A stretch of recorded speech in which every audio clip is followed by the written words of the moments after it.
নমস্কার বন্ধুরা, AJP creation with রান্নাঘরে আপনাদের সকলকে স্বাগত জানিয়ে শুরু করছি আরও একটি নতুন পর্ব। আজ আরও একটি মজাদার নতুন ইন্টারেস্টিং রেসিপি নিয়ে হাজির হয়েছি আপনাদের সামনে। আজ আমি বানাবো দুটো ডিম দিয়ে পরিবারের সকলের জন্য একটি মজাদার রেসিপি। চলুন তাহলে আর বেশি দেরি না করে রেসিপিটি শুরু করা যাক। আর রেসিপিটি শুরু করার আগে প্রত্যেকবারের মতো আপনাদের কাছে একটাই অনুরোধ, ভিডিওটা একটু স্কিপ না করে প্রথম থেকে শেষ পর্যন্ত দেখতে থাকুন এবং রেসিপিটি ভালো লাগলে অবশ্যই একটা লাইক করে চ্যানেলটিকে সাবস্ক্রাইব করে রাখার অনুরোধ রইল। রেসিপিটি বানানোর জন্য আমি এখানে একটা পাত্র নিয়ে নিয়েছি। সেই পাত্রে দুটো ডিম কিন্তু আমি ভেঙে নেব।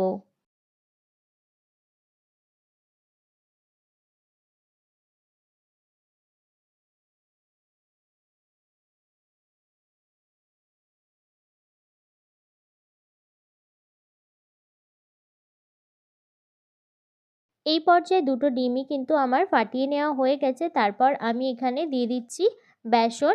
আমি এখানে 3 চামচ বেসন দিয়ে দিচ্ছি দুটো ডিমের জন্য। তারপর দিয়ে দিচ্ছি লঙ্কা গুঁড়ো। তারপর দিয়ে দিচ্ছি পেঁয়াজ কুচি। একটা বড় সাইজের কিন্তু আমি এখানে পেঁয়াজ কুচি করে রেখেছিলাম, সেই পেঁয়াজ কুচিটা দিয়ে দিলাম। তারপর দিয়ে দিচ্ছি কুচি করে রাখা লঙ্কা। তারপর দিয়ে দিচ্ছি ধনেপাতা কুচি, দিয়ে দিচ্ছি স্বাদ মতো নুন, আর দিয়ে দিচ্ছি পরিমাণ মতো হলুদ গুঁড়ো। দিয়ে সমস্ত উপকরণগুলোকে কিন্তু ভালোভাবে মিশিয়ে নেব।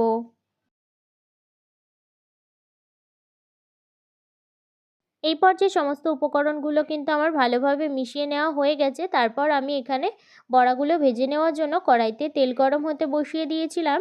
তেলটা কিন্তু এই পর্যায়ে আমার গরম হয়ে গেছে। তারপর এবার আমি হাতের সাহায্যে একটু একটু করে কিন্তু দিয়ে দেব।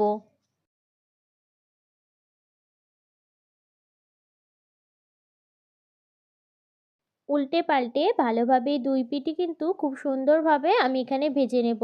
দেখুন বন্ধুরা, এই পর্যায়ে কিন্তু বেশ লাল লাল করে দুই পিঠই আমার সুন্দরভাবে ভেজে নেওয়া হয়ে গেছে। আমি এখানে এবার তুলে নেব তেল থেকে।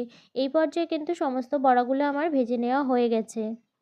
এই তেলে আমি ফোড়ন দিয়ে দেব। দিয়ে দিচ্ছি কালো জিরে ফোড়ন।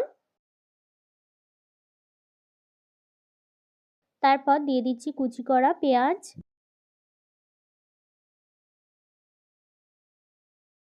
পেঁয়াজ কুচিটাকে ভালো করে একটু ফ্রাই করে নেব। যত সময় না পেঁয়াজ কুচিটা একটু নরম হয়ে যায় তত সময় কিন্তু ফ্রাই করে নিতে হবে। তারপর আমি এখানে দিয়ে দিচ্ছি চেরা কাঁচা লঙ্কা। তারপর দিয়ে দিচ্ছি এখানে আদা রসুন বাটা।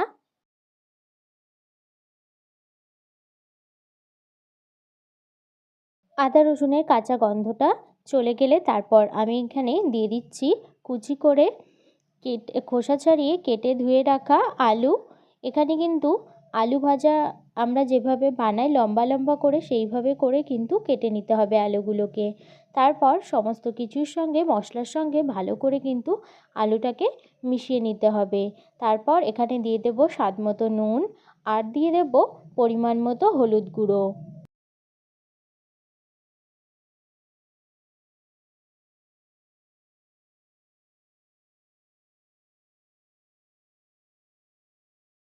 তারপর আলুগুলো 50% মতো সিদ্ধ হয়ে গেলে তারপর এখানে দিয়ে দেব লঙ্কা গুঁড়ো, আর দিয়ে দেব 1 চামচ ধনে গুঁড়ো।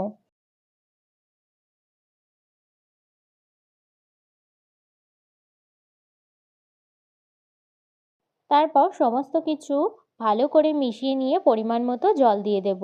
আমি এখানে গরম জল দিয়ে দিয়েছি, তার জন্যে খুব তাড়াতাড়ি কিন্তু তরকারিটা আমার ফুটে উঠেছে। তো ফুটে ওঠার পর যে বড়াগুলো আমি ভেজে রেখেছিলাম সেই বড়াগুলো কিন্তু দিয়ে দেব।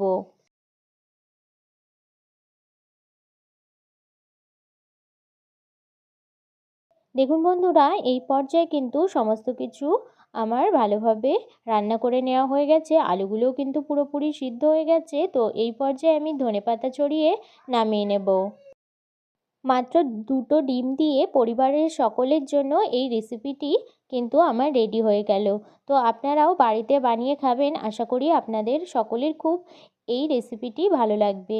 তো আমার এই ডিম দিয়ে আলুর রেসিপিটি যদি আপনাদের ভালো লেগে থাকে তাহলে অবশ্যই একটা লাইক করে দেবেন এবং কমেন্টের মাধ্যমে জানাবেন আমার এই রেসিপিটি আপনাদের কাছে কেমন লেগেছে, এবং বেশি বেশি করে শেয়ার করে আমার পাশে থাকবেন, আমাকে আরও উৎসাহিত করবেন। আপনি যদি আমার চ্যানেলে নতুন বন্ধু হয়ে থাকেন এবং আরও নিত্য নতুন ইন্টারেস্টিং মজাদার রেসিপির আপডেট পেতে চান, তাহলে প্লিজ আমার চ্যানেলটিকে সাবস্ক্রাইব করে পাশে থাকা বেল আইকনটি প্রেস করে অল নোটিফিকেশান অন করে রাখবেন, যাতে সমস্ত ভিডিওর আপডেট আপনি ঠিক সময় পেয়ে যান। আজ এই রেসিপিটি এই পর্যন্তই। আরও একটি মজাদার নতুন কোনো ইন্টারেস্টিং রেসিপি নিয়ে আপনাদের সাথে দেখা হবে আরও একটি নতুন পর্বে। সবাই সুস্থ থাকবেন, ভালো থাকবেন এবং সাবধানে থাকবেন।